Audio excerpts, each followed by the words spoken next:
I stood there in the dim glow of the basement stairs, my daughter's hand firm on the door as she shoved me inside. "You're pathetic," she whispered, her voice laced with that familiar venom.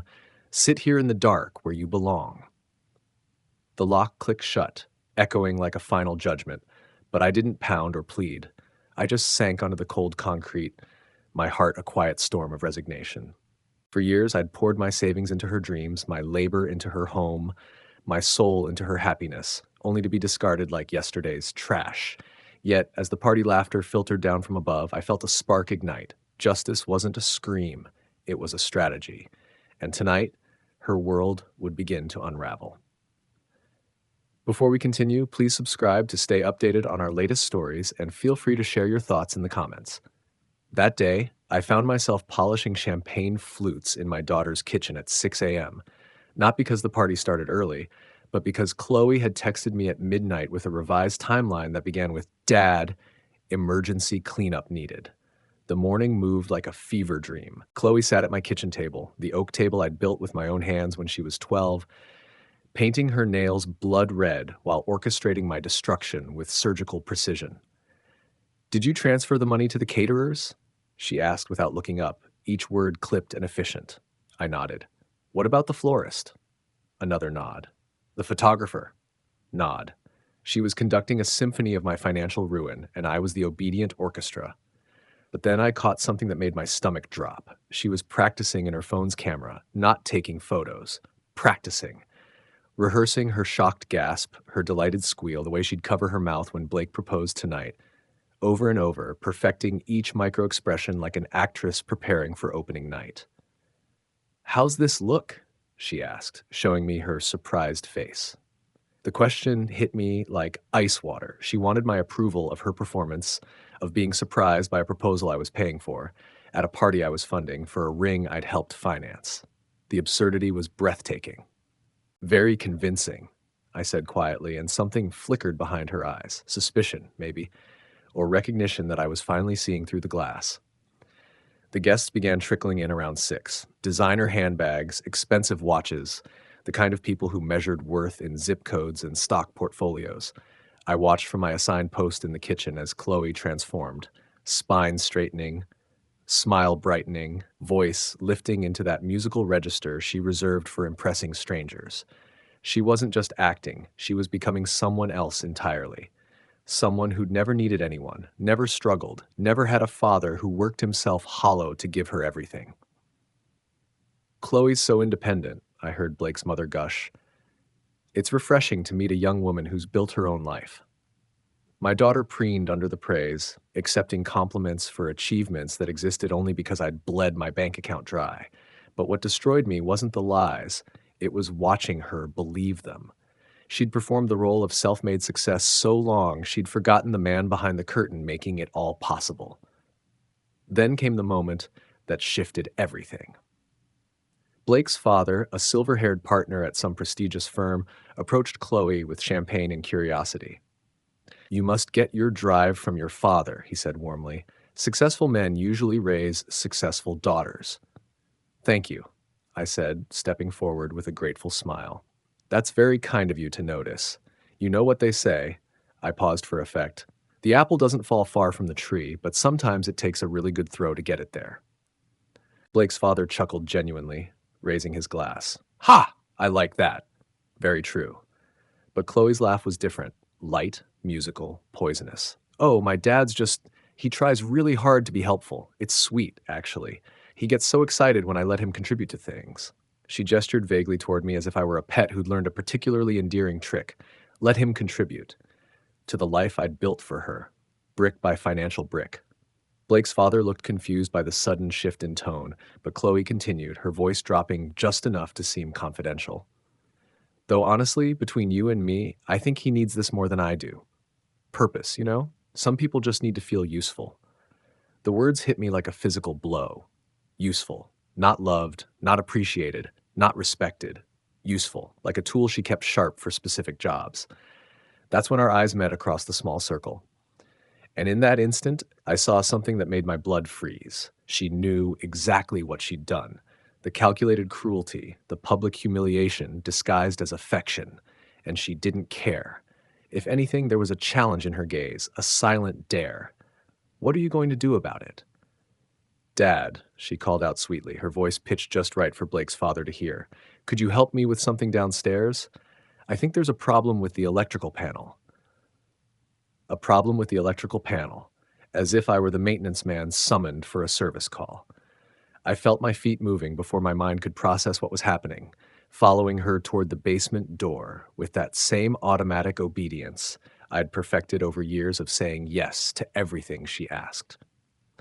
The basement door clicked shut behind us, and for a moment we stood in that dim space surrounded by the remnants of our family history. My old toolbox, still dusty from the last project I'd completed for her. Christmas decorations I'd carefully stored after hanging them in her living room. Photo albums she'd asked me to keep for safekeeping but never looked at again. Chloe, I said quietly, my voice echoing off the concrete walls, what's really going on here? She turned to face me, and in the half-light filtering down from upstairs, I saw something I'd never seen before. Not just coldness, but a kind of clinical detachment, like she was studying a specimen under glass. What's going on, she said slowly, is that you're embarrassing me. Again. Her voice was different down here, stripped of the honey-sweet performance she maintained upstairs. This was her real voice, sharp and cutting as winter wind. Embarrassing you? The words came out smaller than I intended. Chloe, I just made conversation with Blake's father. He was being kind. Kind? She laughed, but there was no humor in it. Dad, he was being polite. There's a difference. And you. She shook her head, looking at me with something that might have been pity if it weren't so cruel. You think everyone wants to hear your little jokes, your stories about what a great father you've been. The accusation hit me like a physical blow. I thought back to Blake's father's genuine laugh, the warmth in his eyes when he'd complimented Chloe. Had I misread it all? Had I been performing too, desperate for validation I didn't even realize I was seeking? I raised you, I said, the words tumbling out before I could stop them. I gave you everything. College, law school, this apartment, your car. You gave me money, she interrupted, her voice clinical, precise. That's not the same thing as being a father. The cruelty in that statement took my breath away. I felt myself drifting back to when she was 7, sobbing in my arms after her first day of school. Daddy, will you always take care of me? She'd whispered. Always, sweetheart, I'd promised, meaning it with every fiber of my being. Do you remember, I said carefully, when you used to call me your hero? Something flickered across her face, so brief I almost missed it. But then her expression hardened again, like a door slamming shut. I was a child, she said flatly.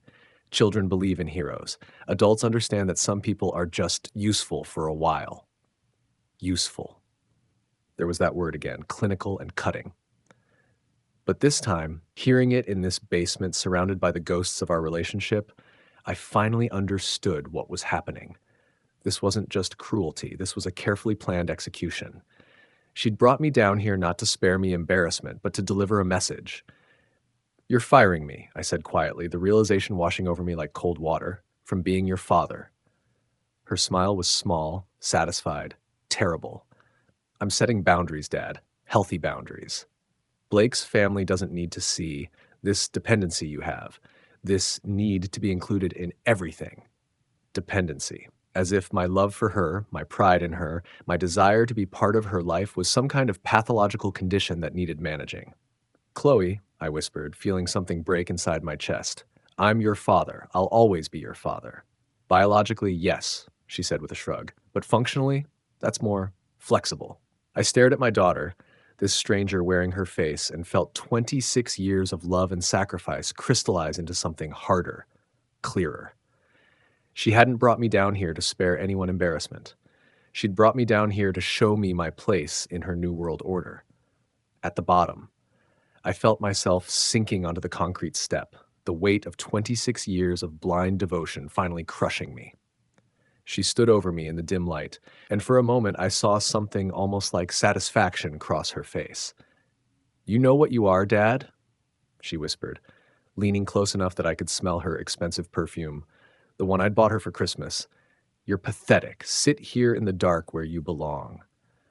The words hit me like a physical slap, but what destroyed me wasn't their cruelty. It was the calm certainty with which she delivered them. This wasn't anger or frustration. This was her truth about me, stated as simply as if she were commenting on the weather. She turned and headed for the stairs, pausing only to add, "I'll tell everyone you're not feeling well. Stay down here until the party's over." The door closed. The lock clicked. And I sat there in the darkness she'd assigned me, feeling something fundamental shift inside my chest. Not breaking, crystallizing, hardening into something that felt dangerously close to clarity. Because sitting in that basement, listening to the celebration I'd funded echo above me, I finally understood what my daughter had been trying to teach me all these years. I was pathetic. I had been accepting scraps of affection in exchange for everything I had to give. But you know what? Sometimes the most pathetic thing you can do is continue being pathetic. And I was done. Because you see, when someone shows you exactly who they are, the kindest thing you can do, for both of you, is believe them. The concrete was cold against my back as I leaned against the basement wall, but my mind was burning with a clarity I hadn't felt in years. Above me, I could hear the muffled sounds of my daughter's perfect party. Laughter, clinking glasses, the orchestra of a life I'd built but was no longer invited to enjoy. This charade had to end. Tonight. I closed my eyes and let my mind drift back to Chloe at 8 years old, standing in this very basement, watching me build her a dollhouse. "Daddy, you're the best builder in the whole world," she'd exclaimed, her small hands sticky with the glue she'd insisted on helping with. When had that adoring little girl learned to weaponize love? When had gratitude transformed into entitlement? Mike's voice echoed in my memory from last Christmas. "David, she's bleeding you dry and you're thanking her for the privilege. One day you're going to wake up and realize you raised a stranger." I'd been furious with him then.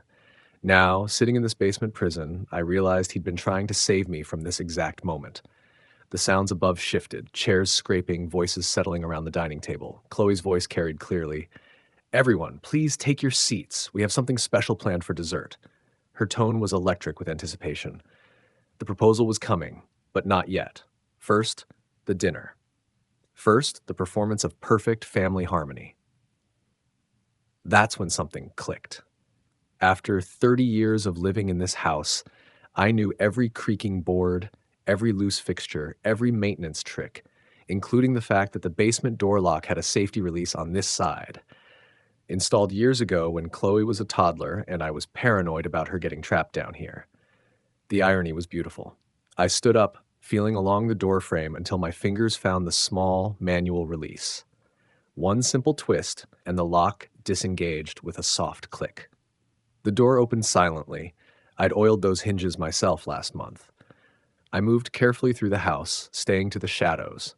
Through the dining room doorway, I could see them all gathered around my grandmother's mahogany table, the one I'd restored for Chloe's housewarming. Blake's parents looked pleased and expectant. Chloe glowed with anticipation, her engagement ring finger conspicuously bare as she waited for her scripted moment of surprise. But what struck me most was how comfortable they all looked, how easily they'd accepted my absence. Chloe had told them I was feeling unwell, and here they were, enjoying my hospitality without me, in my house, eating food I'd paid for, preparing to witness a proposal I'd financed. The beautiful, terrible truth was that I wasn't missed at all. I was just the financial foundation they'd built their celebration on, and foundations are meant to be invisible. But what if the foundation decided to make itself known? I slipped into the kitchen, my mind racing with possibilities. The caterer had left everything perfectly arranged. The dessert course, the champagne flutes, the small velvet box I'd helped Blake shop for hidden behind the fruit bowl. All of it waiting for Chloe's moment of triumph. That's when I saw it. The perfect, poetic justice of it all. Chloe had always been proud of her hosting skills, her attention to detail, her ability to orchestrate perfect social moments. She'd learned it from watching me. Except she'd forgotten that I was the one who taught her every trick she knew, including how to make a dramatic entrance. I could hear her voice from the dining room, building toward the crescendo. "I just want to say how grateful I am to have all of you here tonight, sharing this special moment with us. Special moment. In my house, at my table, with my money. Time to remind everyone whose house this really was. I stepped into the dining room doorway, and the conversation died instantly. Every face turned toward me, Blake's parents looking confused, Chloe's expression shifting from surprise to something close to panic. Dad? Her voice cracked slightly. I thought you said you weren't feeling well. I smiled, feeling more clear-headed than I had in years. Actually, sweetheart, I'm feeling better than I have in a very long time. The silence stretched, tension crackling like electricity. Chloe's perfectly planned evening hung in the balance, and for the first time in decades, I held the power to decide what happened next. In fact, I continued, my voice carrying easily to every corner of the room, I think it's time we had an honest conversation about some things. Don't you? Chloe's face went pale, and I saw something I'd never seen before. Fear. Not of me, but of the truth. Of her carefully constructed world crumbling in front of the very people she was trying to impress. The proposal would have to wait. Because her father, the pathetic man she'd locked in the basement, had just taken center stage. The silence that followed my entrance was deafening. You could practically hear Chloe's heart hammering against her ribs as her perfectly orchestrated evening began to unravel in real time. David, Blake's mother exclaimed with genuine concern, half rising from her chair. Chloe said you weren't feeling well. Are you all right? I felt a smile tug at the corners of my mouth. Not cruel, just quietly satisfied. I appreciate your concern, Helen, but as you can see, I'm perfectly fine. Funny thing about feeling unwell, sometimes what you really need is just a moment of clarity. Chloe's eyes darted frantically between me and her guests, her mind clearly racing to find a way to salvage the situation. Dad, maybe you should go rest. Actually, sweetheart, I interrupted gently, settling into the empty chair at the head of the table, my chair in my house. I've been resting, down in the basement, where you put me. The temperature in the room seemed to drop 10 degrees. Blake's father looked confused, glancing between Chloe and me.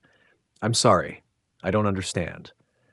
Oh, it's quite simple, I said, my voice conversational, almost cheerful. Chloe was concerned that my presence might overwhelm you important people, so she asked me to wait downstairs while you enjoyed the party. The party I paid for, in the house I own, eating food I provided. Chloe's face cycled through a rainbow of emotions, panic, anger, embarrassment, desperation.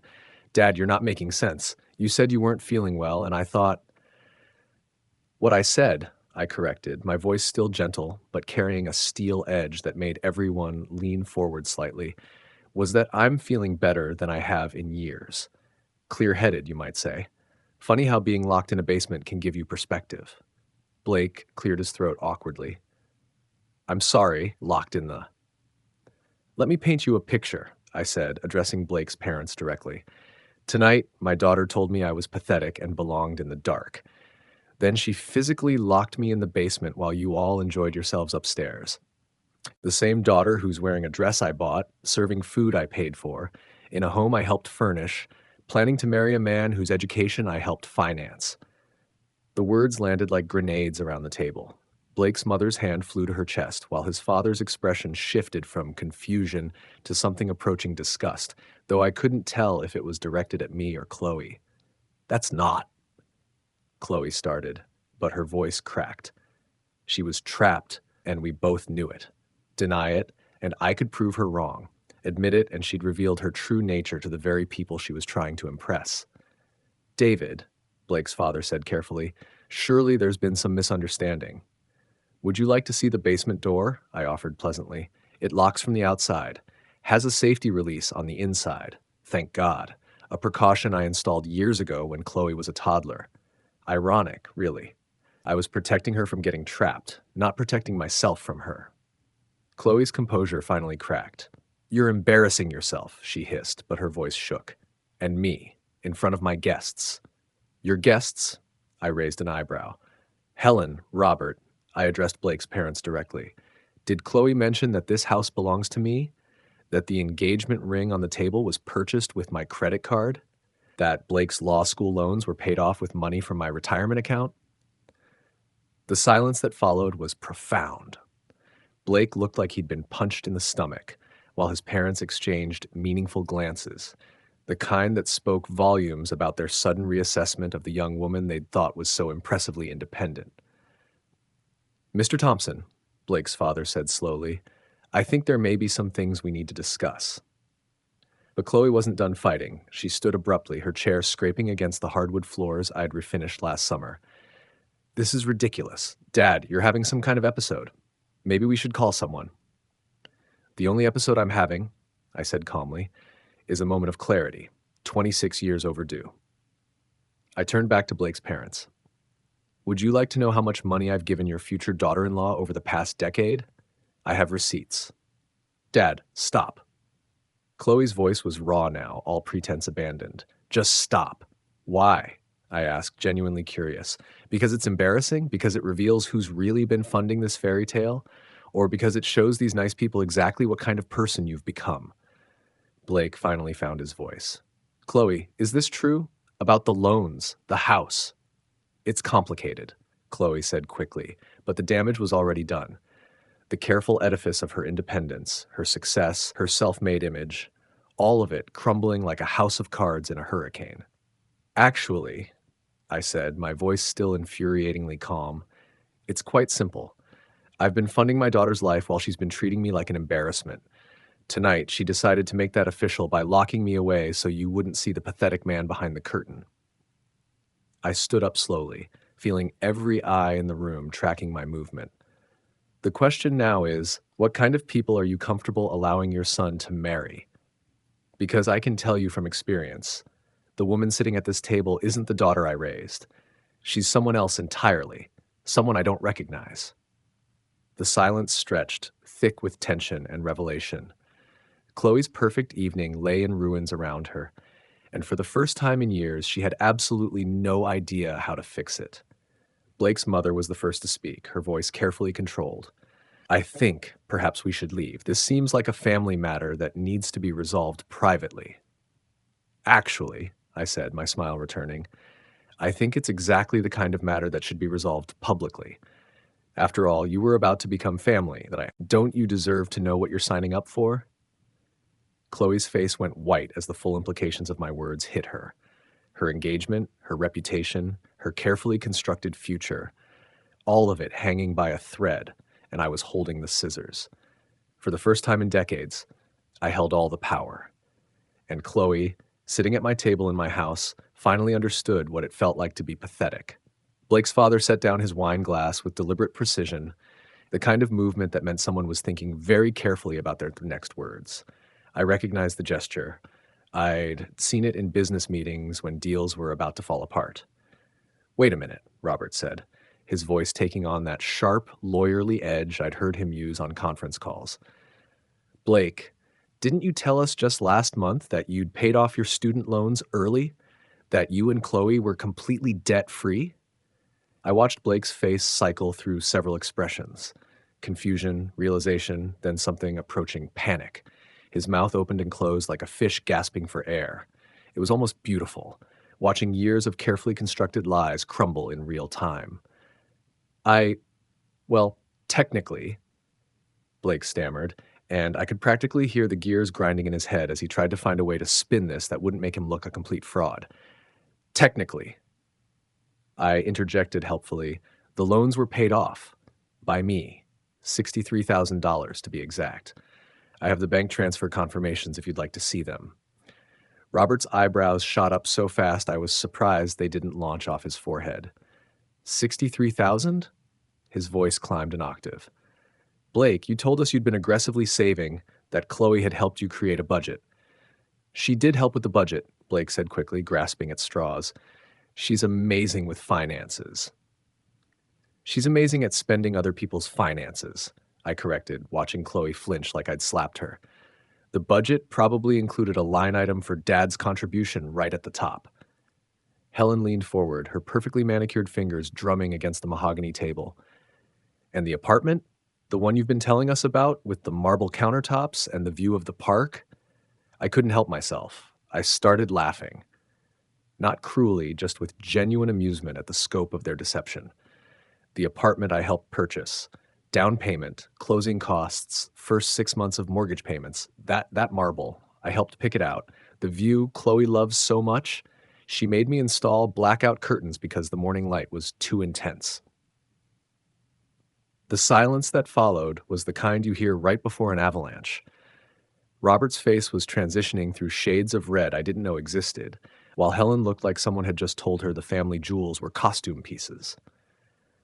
"So let me understand this correctly," Robert said, his voice deadly quiet. I recognize that tone. It was the same one I used right before firing someone. "For the past year, you two have been bragging about your financial independence, your smart investments, your debt-free lifestyle, and it's all been funded by Chloe's father?" Chloe tried to interject, her voice high and desperate. "It's not that simple. It's more like a family investment." "A family investment?" I repeated, and even I was surprised by the ice in my own voice. "Is that what we're calling it? Because I don't remember signing any paperwork. I don't remember getting any returns. I don't remember even being asked, just told what you needed, when you needed it." Blake's mother was studying her future daughter-in-law like she was a particularly disturbing piece of modern art. "Chloe, dear," she said, and the deer dripped with enough venom to kill a small animal, "when you told us about how proud you were of building your life without help, about being a self-made woman, what exactly did you mean by that?" I watched Chloe's throat work as she swallowed what was probably the biggest lie of her life. Her eyes darted around the table like a trapped animal looking for an escape route that didn't exist. "I worked hard for everything I have," she said finally, but her voice lacked conviction. Even she didn't believe it anymore. "You worked hard at working me," I said quietly. "There's a difference." Robert set down his napkin with the same deliberate precision he'd used with his wine glass. When he spoke, his voice carried the authority of someone who spent decades making or breaking careers with his words. "Blake," he said, not taking his eyes off Chloe, "help me understand something. When we had dinner last Christmas and you spent an hour telling me about Chloe's promotion, her salary increase, her brilliant financial planning, was any of that real?" Blake looked like he wanted to crawl under the table and disappear. "The promotion was real," he said weakly. "But the financial planning?" Robert pressed. "Well," Blake's voice trailed off like air escaping from a balloon. "The financial planning," I said, filling the silence, "consisted primarily of calculating how much money she could extract from me without making it obvious what she was doing. And I have to admit, she was quite good at it. Very systematic. Very professional." The word professional hung in the air like a curse. Helen actually recoiled slightly, as if I'd suggested her future daughter-in-law was something much less respectable than manipulative. "Jesus Christ, Blake," Robert muttered, running his hands through his silver hair. "Do you understand what this looks like? We've been bragging about you two to our friends, our colleagues. We told the Hendersons that you were the perfect example of young people doing things right, building wealth responsibly. And now they're going to find out," Helen added, her voice sharp enough to cut glass, "that our son is marrying someone who's been living off daddy's money while pretending to be financially independent." I felt a surge of satisfaction watching Chloe realize that her reputation, the thing she'd sacrificed our relationship to protect, was crumbling faster than a sandcastle at high tide. All her careful image management, all her strategic networking, all her social climbing, destroyed by the simple truth. "The irony," I said conversationally, "is that if Chloe had just been honest from the beginning, none of this would have been a problem. I was happy to help. I would have been proud to help, but she didn't want help. She wanted a silent partner, someone to fund her success story without being part of it." Robert stood up abruptly, his chair scraping against the floor with a sound like fingernails on a chalkboard. "Blake, I think we need to have a very serious conversation. Privately." The way he said privately made it clear that this conversation was going to be anything but pleasant for his son. Blake's face went pale as he realized his father wasn't just disappointed, he was professionally embarrassed. In their social circle, financial deception wasn't just tacky, it was career suicide. Chloe finally found her voice, but it came out as a desperate whisper. "Please, let me explain." "Explain what?" Helen interrupted, her composure finally cracking. "Explain how you've been making fools of us all? Explain how every accomplishment you've shared with us was actually purchased by your father."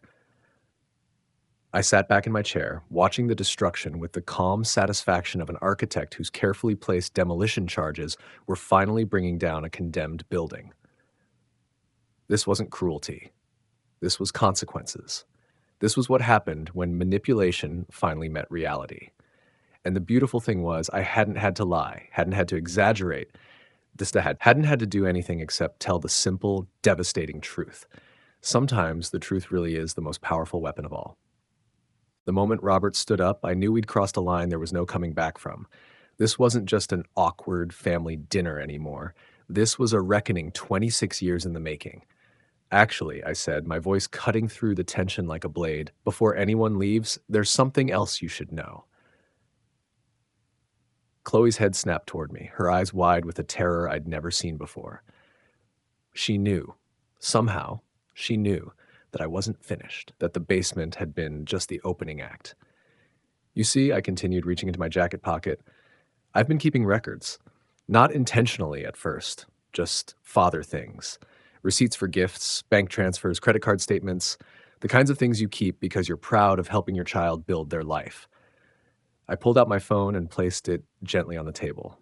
Such a small device to hold such devastating power.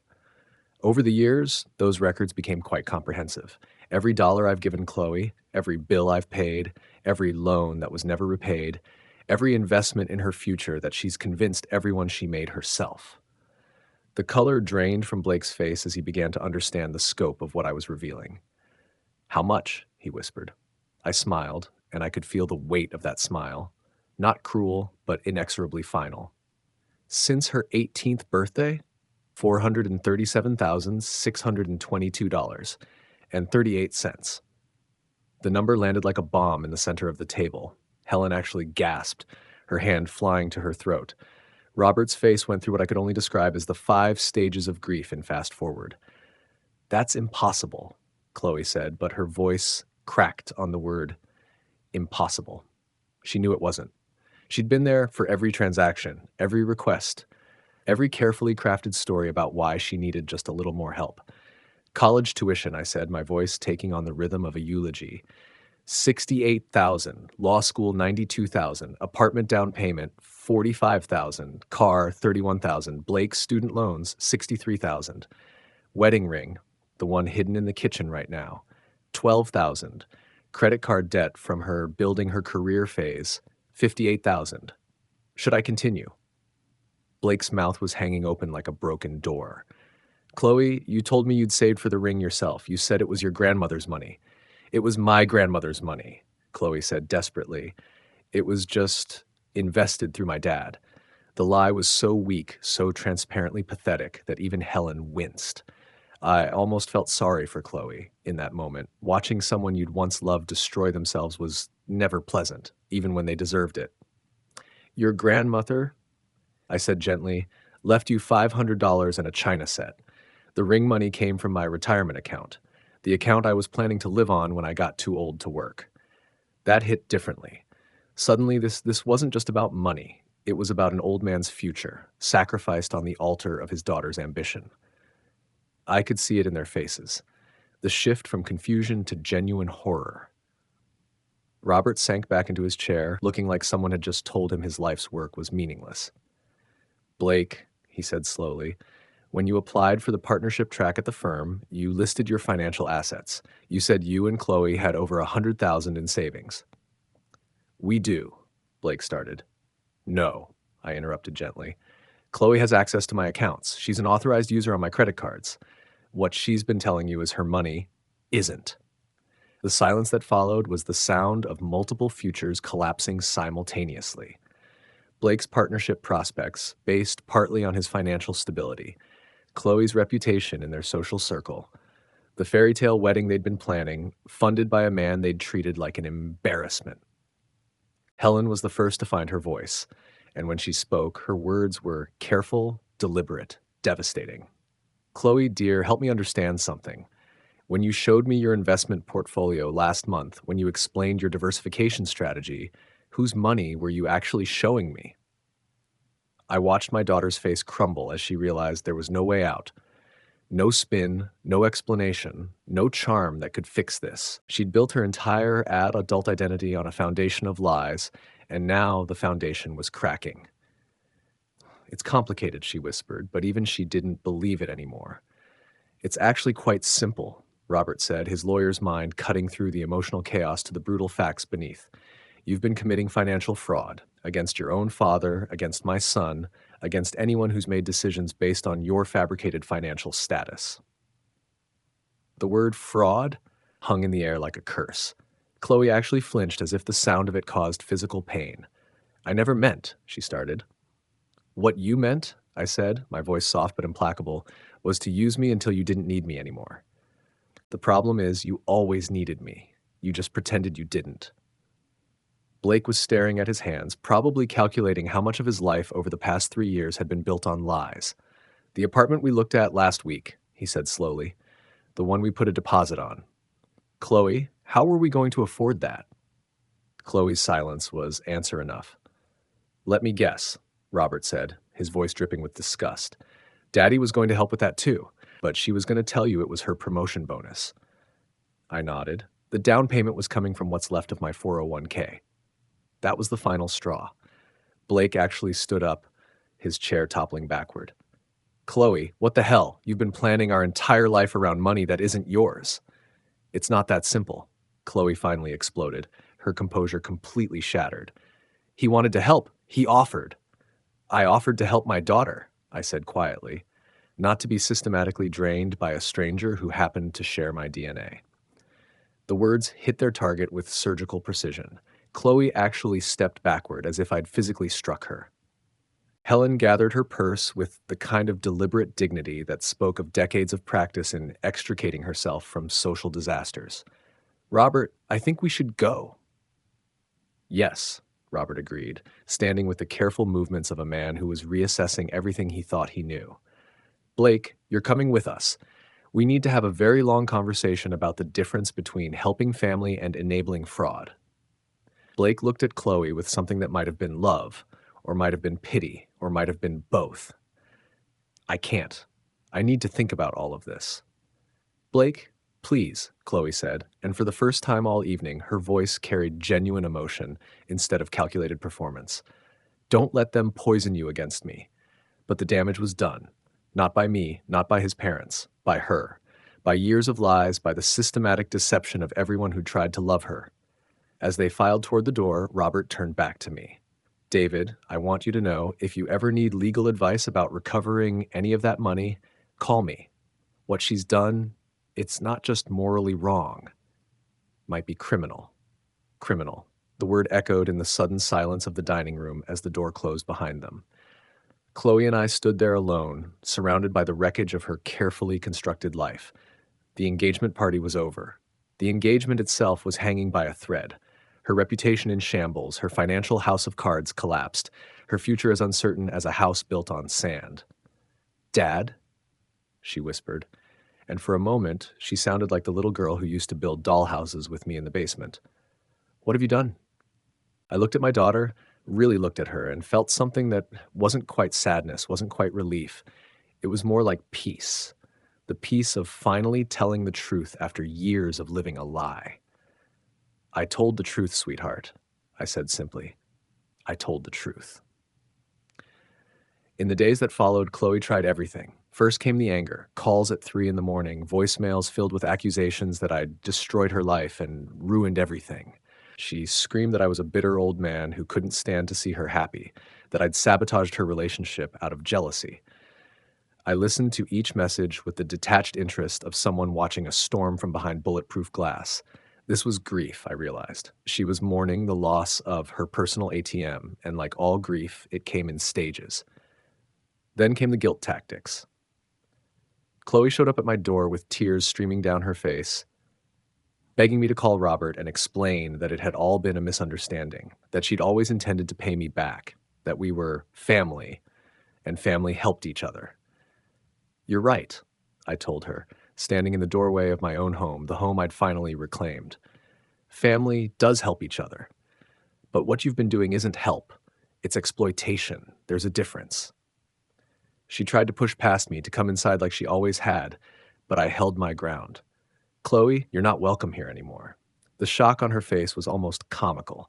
After 26 years of unconditional access to my life, my money, my love, the concept of boundaries was apparently foreign to her. You can't do this to me, she said, her voice shaking. I'm your daughter. You were my daughter, I replied quietly. Now you're a woman who chose to treat her father like a business transaction, and this transaction is closed. The bargaining phase lasted 2 weeks. Chloe enlisted my sister Linda, her old college friends, even our family pastor to call me and talk sense into me. Each conversation followed the same pattern. They'd start by acknowledging that Chloe had made mistakes, then gradually pivot to how I was being too harsh and needed to forgive and move forward. But I'd moved forward. For the first time in years, I was living for myself. 3 weeks after the dinner party, Robert called me personally. His voice was formal, professional, but underneath I could hear something that sounded like respect. David, I wanted you to know Blake and Chloe's engagement is officially over. We've also arranged for full restitution of any money Blake spent that came from your accounts. It's going to take some time, but every dollar will be returned with interest. I felt something I hadn't expected, a small pang of sadness. Not for the money, but for Blake. He'd been as much a victim of Chloe's manipulation as I had been.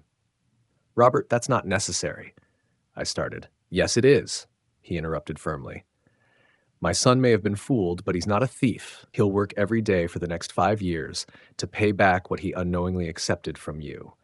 It's a matter of honor. Honor. Such an old-fashioned concept, but one that apparently still meant something to some people.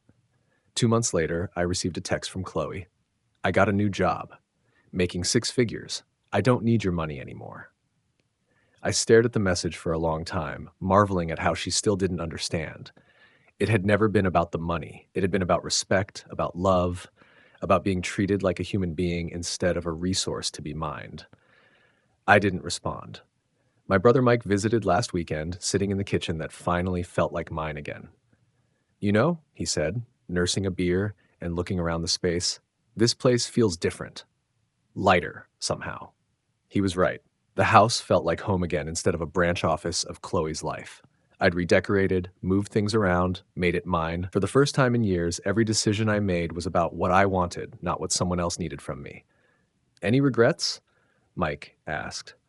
I thought about it seriously, rolling the question around in my mind like a stone in my mouth. Did I regret losing my daughter? Did I regret the money? The money? Did I regret 26 years of unconditional love? I regret that it took me so long to see what she'd become, I said finally. I regret enabling her transformation from a loving child into someone I didn't recognize. But stopping it when I did? No, that I don't regret. Mike nodded slowly. Love without boundaries isn't love, he said. It's enabling. You finally learned the difference. He was right. Love, real love, required respect, reciprocity, and recognition of each other's humanity. What Chloe had given me was conditional affection in exchange for unconditional support. That wasn't love. It was a business arrangement disguised as family.